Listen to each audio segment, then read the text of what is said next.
serial sandiwara radio Saur Sepuh dalam kisah Singgasana Berdarah.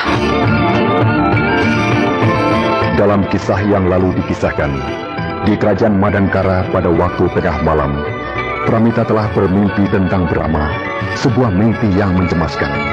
Begitu pula Raden Bentara tiba-tiba bangun dan menangis keras-keras. Hal tersebut membuat Harnum dan Pramita punya dugaan bahwa Brahma sedang dalam bahaya. Dugaan mereka memang benar. Brahma yang memiliki berbagai ilmu kedikjayaan tinggi itu tidak berdaya menghadapi gempuran ajian serat jiwa yang dilancarkan oleh Gardika.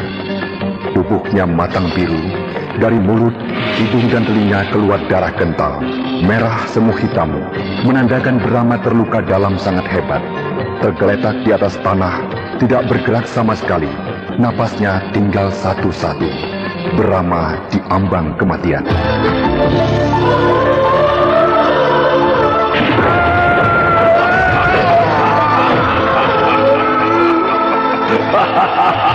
Gardika tertawa terbahak-bahak. Girang sekali dapat mengalahkan Brahma. Namun ketika akan mengirimkan satu pukulan yang mematikan, yang akan menyudahi riwayat Brahma, tiba-tiba datang burung Raja Wali Raksasa menyambar tubuh Brahma dan secepat kilat membawanya pergi menjauhi tempat itu.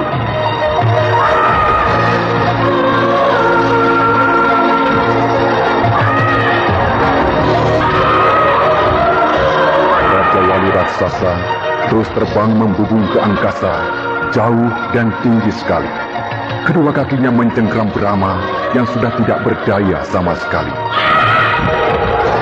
Laksana Jatayu membawa Dewi Sinta meloloskan diri dari kerajaan Prabu Dasamuka.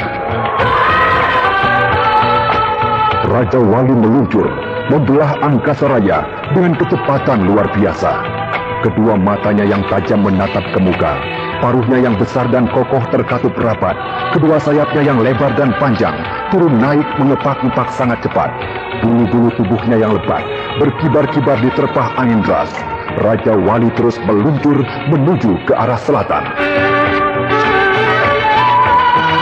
Dalam waktu sebentar saja, Raja Wali sudah sampai di wilayah selatan, menuju ke sebuah tempat di dekat pantai selatan.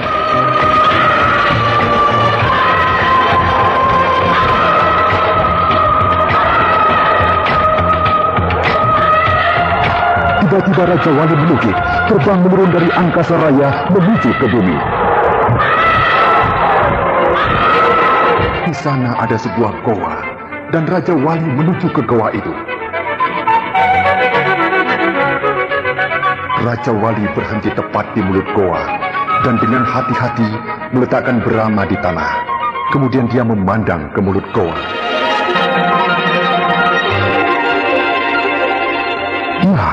Raja Wali tahu mulut goa itu tidak terlalu lebar, sehingga dia tidak bisa terbang masuk dengan leluasa.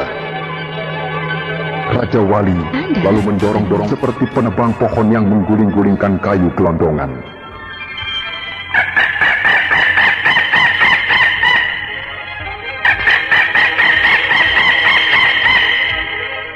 Raja Wali terus-menerus mengguling-gulingkan Brahma, didorong-dorong masuk ke dalam goa.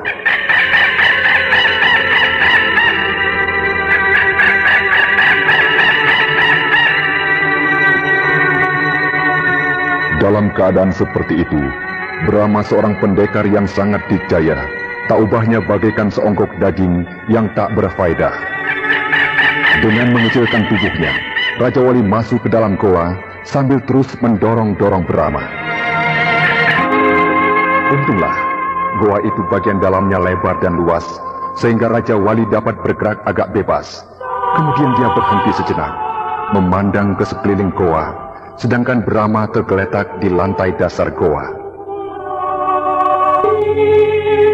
Sungguh tragis nasib Brahma, seorang pemuda yang perkasa, kini tergeletak tak berdaya di lantai goa yang dingin dan lembab.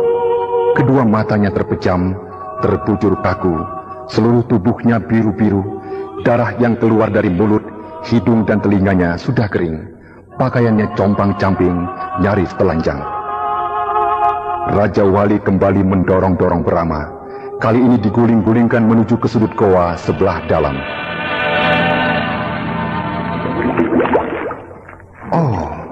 Rupanya di pojok goa sebelah kiri itu ada sebuah kolam kecil.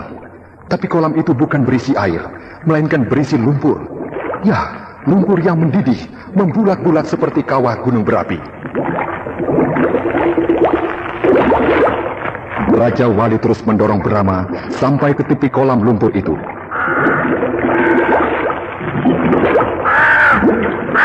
Oh, Raja Wali mencabik-cabik pakaian Brahma. Ya, pakaian Brahma yang sudah compang-camping itu dikoyak-koyak sampai habis sama sekali. Dan kini Brahma sudah telanjang hilang.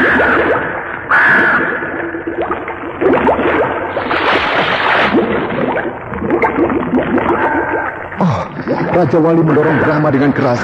Dan Brahma kecebur masuk ke dalam kolam lumpur itu. Dan tenggelam. Ya, Brahma tenggelam di dalam lumpur yang mendidih.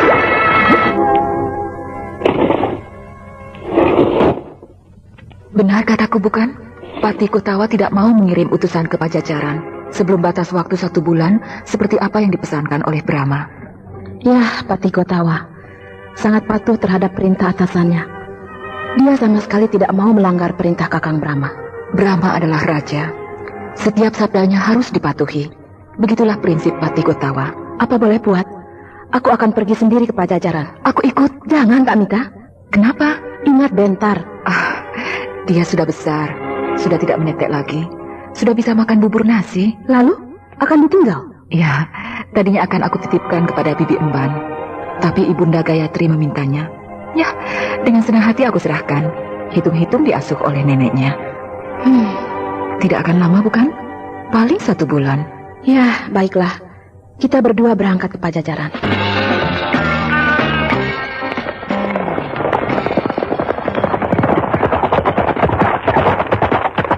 Berhenti! Sabar. Tenang. Jangan melotot dulu, sabar. Kendala, penjahat. Mau apa kau? Kalian mau kemana? Mau apa kau menanyakan tujuan kami? Sabar, Harnum, tenang. Bertahun-tahun, aku dan Brahma mencarimu. Ayo, bersiaplah untuk mengadu jiwa. Tenang dulu, sabar. Berikan padaku kesempatan untuk bicara baik-baik. Masukkan lagi pedangmu. Kalau mau bicara, bicaralah. Tapi pedangku ini tidak akan aku masukkan ke sarungnya sebelum memenggal lehermu. Baiklah, tapi sebelumnya aku mohon dengan sangat, katakanlah, tujuan kalian mau kemana? Ke Pajajaran. Mau menjemput Brahma bukan? Iya. Tepat dugaanku. Lantas kau mau apa? Menjegat kami di sini? Aku sebenarnya mau ke Madangkara. Ke Madangkara? Mau apa? Mau menjumpai kamu. Untuk apa? Untuk menyampaikan berita buruk. Berita buruk? Brahma tidak ada di Pajajaran. Hah? Tidak di Pajajaran? Ya. Yang betul kau bicara, Kendala? Aku bicara sebenarnya. Sang Prabu Pajajaran tidak murka. Brahma tidak dihukum, dia dibebaskan. Oh ya? Brahma langsung pulang ke Madangkara. Tapi di tengah jalan dicegat oleh Gardika dan mereka bertarung. Gardika? Iya, mereka bertarung 1 hari penuh. Tapi Brahma kalah. Kalah?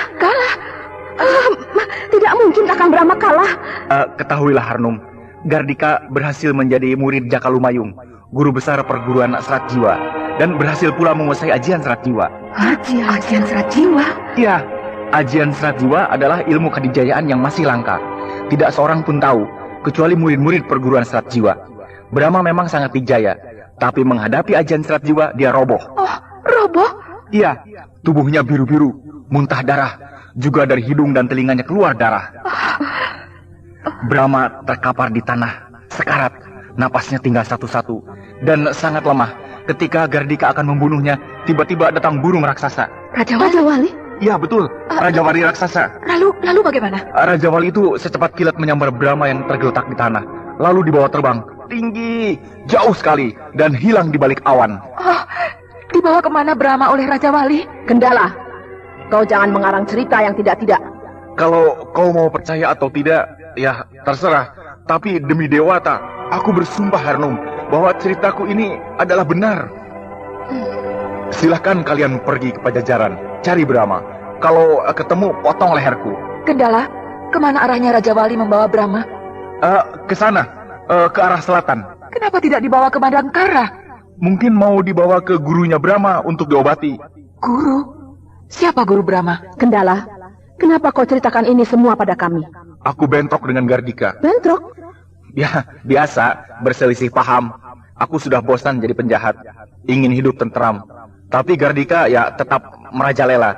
Apalagi setelah menguasai ajian serat jiwa, perangainya semakin buas. Meskipun kau sudah insaf, tapi kau tetap harus dihukum. Sebab kejahatanmu terlalu besar, membunuh Sri Baginda Maharaja Kuntala. Sebenarnya yang membunuh Baginda adalah Gardika. Dengan mata kepalaku sendiri aku melihatnya. Gardika menikam dada Baginda dengan keris. Sedangkan aku berdiri bengong di sudut kamar peraduan Baginda. Melakukan langsung atau tidak, kau tetap bersalah. Melarikan diri dari penjara dan membantu usaha Gardika membunuh Baginda. Ya, itu aku akui. Tapi aku tidak mau dihukum sendirian. Sedangkan Gardika bebas gentayangan.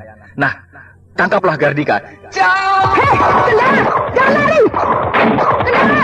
Selamat tinggal, Harnum! Debah! Aku bunuh kau! Harnum, biarkan dia pergi. Penjahat tetap saja penjahat. Dia mempergunakan ilmu lari cepat. Kalau kau kejar, akan makan waktu lama. Lebih baik pikirkan nasib Brahma. Apakah kami tak percaya pada cerita Kendala? Ya, aku percaya. Kenapa mudah percaya pada manusia jahat seperti itu? Nampaknya dia bersungguh-sungguh. Selain itu, aku menghubungkannya dengan peristiwa mimpiku kemarin malam. Dan si Bentar yang tiba-tiba bangun, lalu menangis meraung-raung di tengah malam buta. Saya khawatir si Kendala mau menjerumuskan kita. Oh, untuk amannya, kita bisa terus ke Pajajaran dan menanyakannya kepada Ranggaweni. Ya, saya kira itu lebih baik. Jadi benar, Sang Prabu Pajajaran memberi ampun kepada Brahma? Benar. Sebab Sang Prabu mengerti sebab musababnya Brahma mencuri kujang sinar. Kalau begitu benar, apa kata Kendala? Kendala? Ya.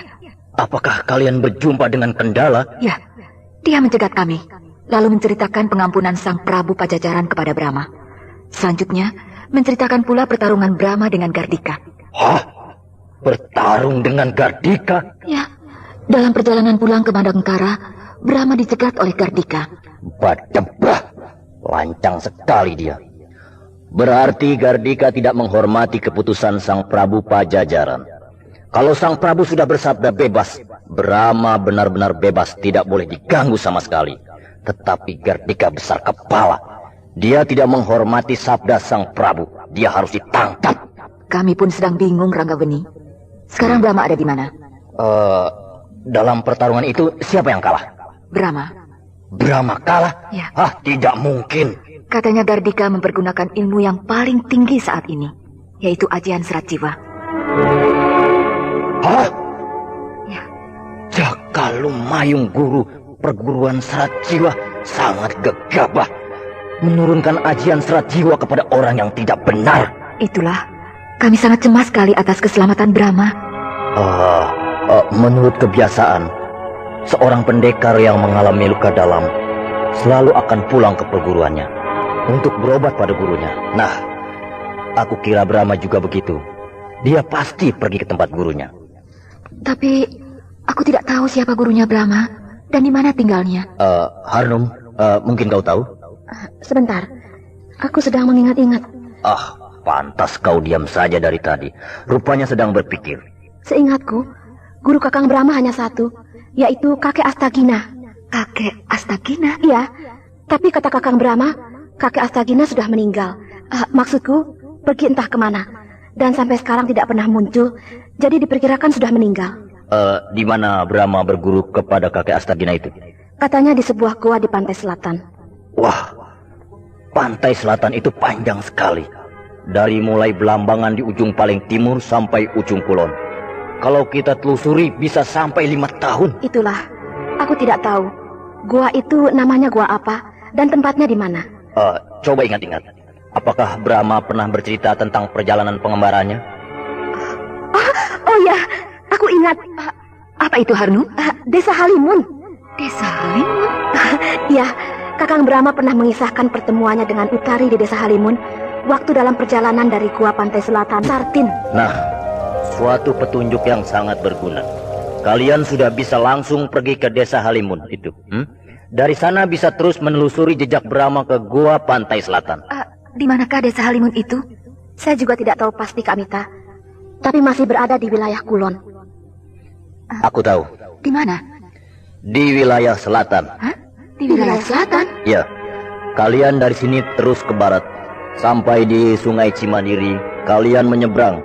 Sampai di seberang sungai, belok ke selatan. Terus saja. Nanti akan sampai di Desa Jampang. Nah, Dari desa Jampang, kau masih terus ke selatan, maka kalian akan sampai di Sungai Letuh. Nah, di tepi Sungai Letuh itulah desa Halimun berada. Baiklah Ranggaweni, kami akan segera berangkat ke desa Halimun. Ya, selamat jalan.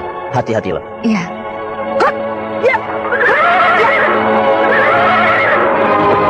Harnum dan Pramita memacu kuda-kuda mereka dengan cepat ke arah barat, menuju ke desa Halimun. Sementara itu, di goa pantai selatan, Raja Wali raksasa dengan setia menunggu di tepi kolam lumpur panas, di mana di dalam lumpur yang bergolak itu, Brahma sedang digodok. Mengapa Raja Wali mencemplungkan Brahma ke kolam lumpur panas itu? Apakah dengan digodok di dalam lumpur yang mendidih itu, Brahma akan sembuh? Nah, pendengar yang budiman, marilah kita ikuti lanjutan serial Sandiwara Radio ini yang dipersembahkan oleh Enprostop, obat sakit perut terlengkap, khasiat terangkap, dan Prokol, obat flu yang dulu dibeli dengan resep dokter, sekarang dapat dibeli bebas di mana-mana. Sementara itu, di goa pantai selatan, Raja Wali dengan setia bersimpuh di tepi kolam lumpur, di mana Brahma sedang digodok oleh lumpur yang mendidih.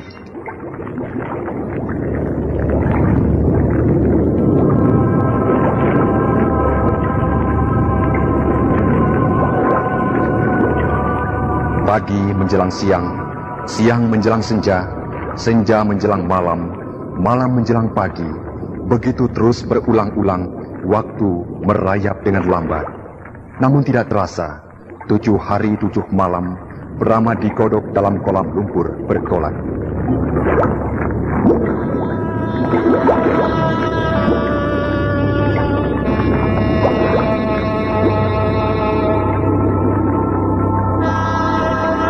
Dan selama 7 hari 7 malam pula, Raja Wali menunggu di tepi kolam lumpur bergolak tersebut, tak beranjak sedikit pun dari tempat itu. Kepalanya terantuk-antuk perlahan, menahan rasa kantuk, badannya mulai lemah, menahan lapar selama 7 hari 7 malam, menunggui sahabat sejatinya yang sedang menjalani pengobatan dengan cara direndam di dalam lumpur yang mendidih.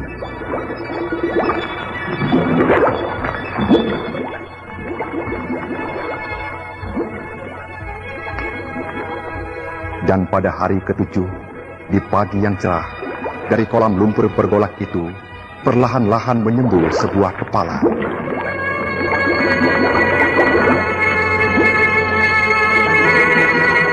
Kepala Raja Wali segera mendongak, hilang rasa kantuk dan laparnya. Kedua matanya menatap tajam ke permukaan kolam lumpur bergolak.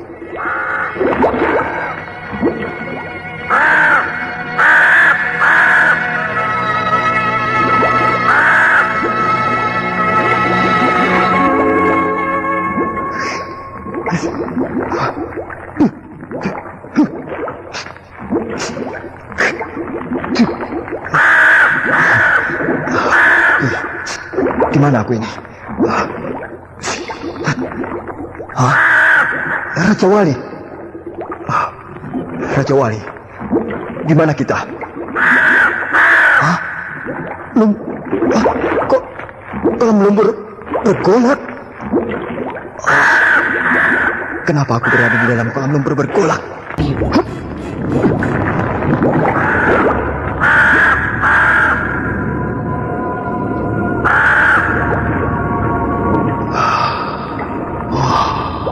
Tubuhku dari kepala sampai kaki penuh dengan lumpur. Telanjang? Kenapa aku telanjang bulat? Mana pakaianku? Bukan berserakan serpihan-serpihan sobekan kain. Ya, itu sobekan pakaianku. Kenapa begitu? Siapa yang mencabik-cabik pakaianku? Dan siapa pula yang menjemburkan aku ke kolam lumpur bergolak? Kau Raja Wali? Kenapa? Ada apa yang terjadi dengan diriku? Apa? Aku mau mati? Berkelahi? Berkelahi.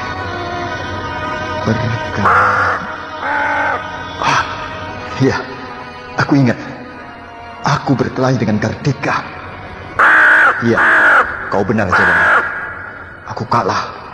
Iya, Aku tidak kuat menahan gempuran ajian serat jiwa. Ya, ilmu pukulan gelang-gelang yang merupakan ilmu pamungkasku tidak sanggup mengungguli ajian serat jiwa.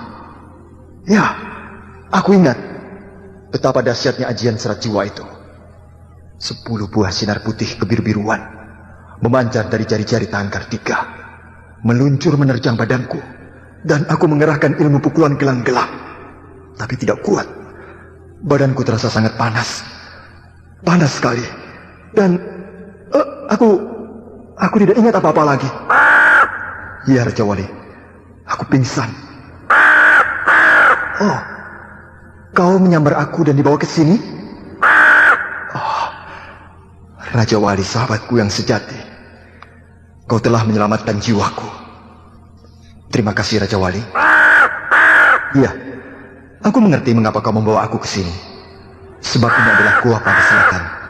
Tidak ada tempat lain yang bisa menyembuhkan aku dari luka-luka yang amat hebat ini, kecuali di Gua Pantai Selatan ini. Karena di sini ada sebuah kolam lumpur bergolak yang mengandung mujizat penyembuhan segala macam luka, baik luka dalam maupun luka luar. Ya, disinilah aku 30 tahun yang lalu digodok dan digembleng oleh kakek Astagina. Keadaanku tidak berubah, masih tetap seperti dulu. Sahabatku Raja Wali, kedua matamu nampak kuyuh dan tubuhmu lemah. Tentu kau letih dan lapar. Ada 7 buah batu kecil berjejer di depanmu. Rupanya kau menghitung waktu dengan menaruh sebuah batu kecil bila hari berganti. 1, 2, 3, 4, 5, 6, 7. Luar biasa. Berarti 7 hari 7 malam aku digodok di dalam kolam lumpur bergolak itu. Betapa setia kau menunggui aku, Raja Wali. Marilah kita keluar, menghirup udara segar.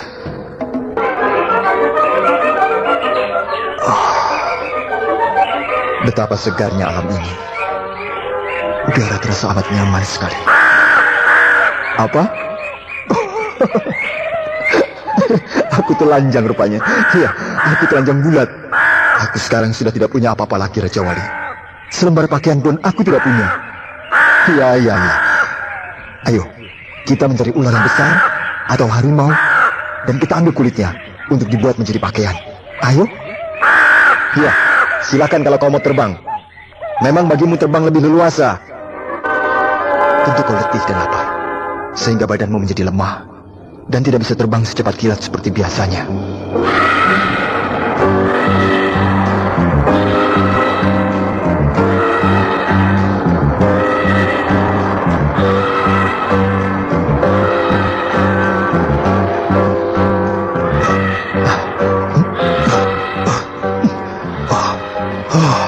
Capek sekali aku.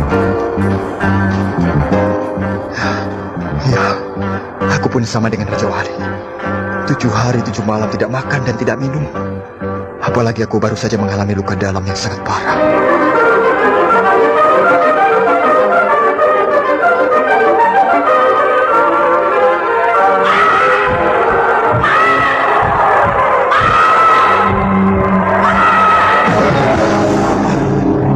Apa itu?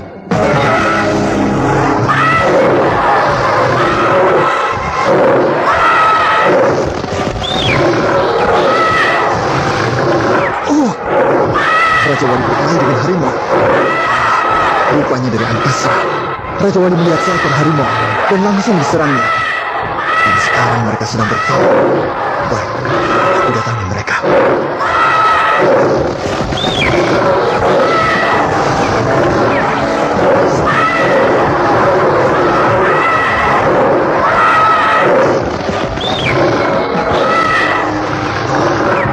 Kasihan, Raja Wali badannya masih lemah. Baik, aku harus membantu Raja Wali.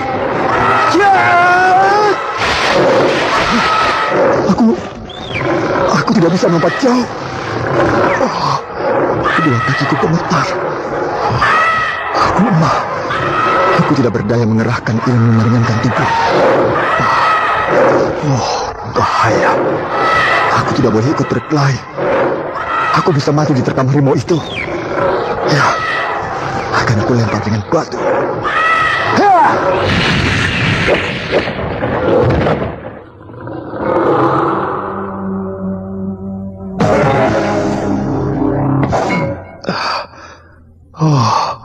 Harimau itu akhirnya mati juga. Iya, kau hebat Raja Wali. Meskipun badanmu sangat lemah, tapi masih bisa membunuh harimau yang besar itu. Maaf Raja Wali, aku tidak bisa membantumu. Aku juga lemah. Seluruh tubuhku rasanya tidak bisa digerak-gerakkan dengan leluasa. Melemparkan batu sebesar kelapa saja, aku tidak kuat. Harimau itu hanya kesakitan kena lemparanku. Biasanya sekali lempar langsung mati. Iya, mari kita bawa bangkai harimau itu ke gua. Dagingnya cukup untuk persediaan makanan 1 bulan. Dan kulitnya cukup untuk dibuat menjadi pakaianku.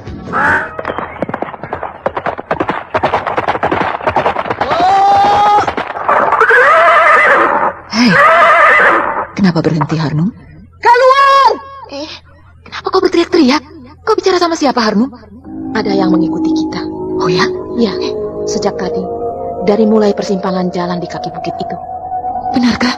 Gerakannya sangat cepat, melebihi kecepatan kuda kita. Aku berkelebat-kelebat di antara pohon-pohon. Dan sekarang dia bersembunyi di balik pohon kiara itu. Keluar! Apa maksudmu mengikuti kami? Kalau kau tidak mau memperlihatkan diri, aku lempar pakai batu ini. Ya! Waduh, kenapa saya dilempar? Hah? Siapa dia? Orang tua, tinggi, kurus, kepalanya gundul, pakaiannya jelek sekali, seperti pengemis Harnum. Aduh, punggungku sakit. Aduh, kenapa dilempar aku? Aduh. Aku lempar karena kau bersembunyi terus. Ya, kalau ngintip kelinci ya harus bersembunyi. Ngintip kelinci? Aduh, lagi enak-enak ngintip kelinci. Untuk makan siang dilempar. Jahat kau perempuan muda. Tapi kenapa kau membuntuti kami? Membuntuti? Siapa yang membuntuti? Sejak dari persimpangan jalan di kaki bukit itu, kau mengikuti kami. Dari pagi saya di sini masang jerat untuk kelinci. Benar? Ya, kalau tidak percaya masa bodoh. Tapi apa? Rp1. 1 ringgit? Apa maksudmu? Ganti rugi. Kelinciku lepas. Enak saja minta duit. Aduh, aku rugi 2 kali. 2 kali apa? Iya, 1 kelinciku lepas. Ini 2 punggungku nih. Tuh kena batu sakit. Coba kalau kena kepala bisa benjol. Salahmu sendiri. Sudahlah Harnum. Ini Pak, 1 ringgit. Aduh, terima kasih Neng. 1 ringgit bisa beli kelinci 5 ekor. Kami gampang kasihan sama orang. Dia kan sudah tua Harnum. Nampaknya sedang lapar. Dari pagi memasang jerat kelinci, tapi kelincinya kabur sebab dia terkejut. Dilempar oleh kamu. Biarlah, hitung-hitung sedekah. Lalu siapa yang membuntuti kita ya? Mungkin orang lain. Kebetulan, Pak... siapa namanya pengemis itu tadi? Nah, kebetulan si Pak pengemis tadi itu sedang ngintip kelinci. Jadi kau kira dia orangnya yang mengikuti kita? Ya, ada-ada saja. Sudahlah. Ayo kita teruskan perjalanan kita. Ya.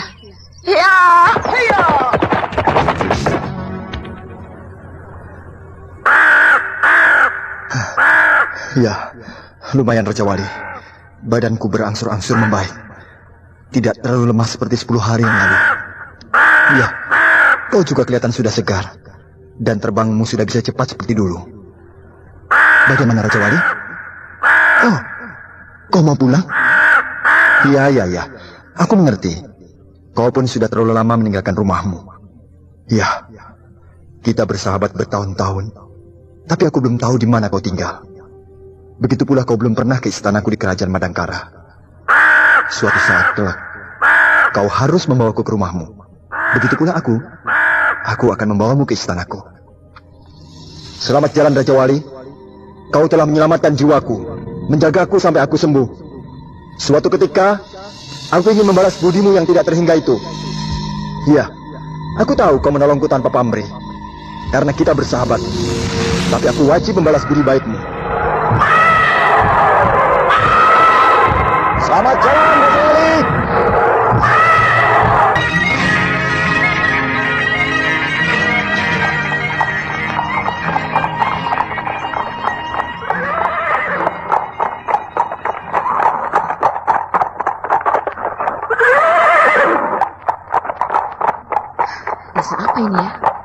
mungkin Desa Baros. Desa Baros? Ya, seperti apa kata Ranggaweni, bahwa Desa Baros adalah salah sebuah desa dari sekian desa yang akan kita jumpai di dalam perjalanan kita menuju ke Goa Pantai Selatan. Iya, mungkin juga. Kamita, kita harus istirahat dulu. Kasihan kuda-kuda kita sudah terlalu capek, digenjot terus-menerus. Iya, kita cari rumah sewaan yang ada sumurnya untuk memandikan kuda. Cari nasi dulu, lapar. Ayo, kita cari warung nasi.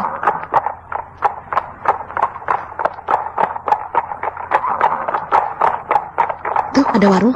Iya.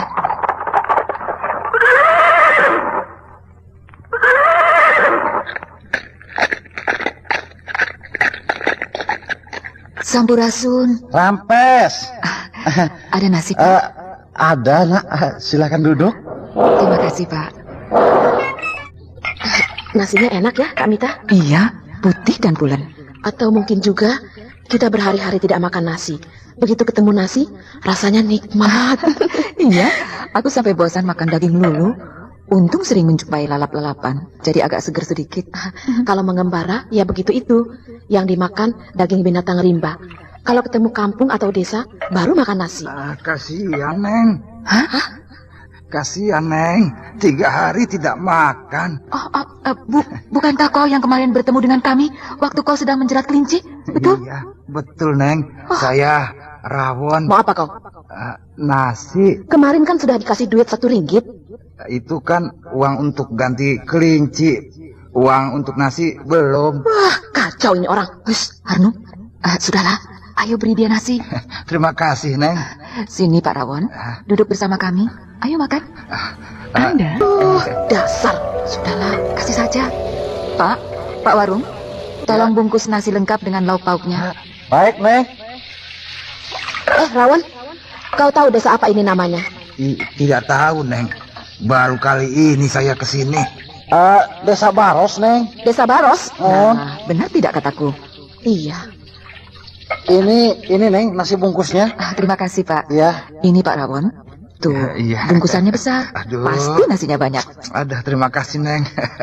Permisi, Neng. Iya. Dasar pengemis. Sudah dikasih uang minta nasi. Dia itu pengemis dari mana, Neng? Loh, justru saya mau tanya pada Bapak. Wah, melihatnya saja baru sekarang, Neng. Mungkinkah dia seorang tokoh sakti yang sedang mengembara, Harnum? Tidak, Kamita. Kalau seorang yang berisi, jalannya tidak begitu. Tapi langkahnya ringan. Gerak-geriknya lancar dan enteng. Tapi si Rawon itu gemetaran. Berdirinya saja susah. Langkahnya juga nampak berat. Dan gerak-geriknya lambat. Dia pengemis biasa. Kalaupun berilmu, ilmunya masih dangkal. Iya ya. Sudah 10 hari, Harnum dan Pramita menempuh perjalanan menuju Goa Pantai Selatan untuk mencari Brahma. Perjalanan mereka cukup lancar, belum menjumpai peristiwa atau pengalaman yang aneh atau ganjil dan pula mencekam. Begitu pula perjumpaan dengan si Rawon, pengemis gembel, mereka anggap biasa saja, sebab si Rawon nampaknya memang pengemis biasa. Sementara itu, di Goa Pantai Selatan, Brahma dengan tekun dan tabah terus-menerus berlatih mengembalikan kekuatan tubuhnya. Sampai berapa lamakah Brahma akan tinggal di Goa Pantai Selatan itu? Apakah hanya sekedar untuk mengembalikan kekuatan, ataukah terkandung maksud lain, yaitu menciptakan sebuah ilmu khusus yang bisa mengungguli ajian serat jiwa? Nah, pendengar yang budiman, marilah kita ikuti lanjutan serial sandiwara ini yang dipersembahkan oleh Entrostop, obat sakit perut terlengkap, khasiat rangkap, dan Prokol, obat flu yang dulu dibeli dengan resep dokter, sekarang dapat dibeli bebas di mana-mana.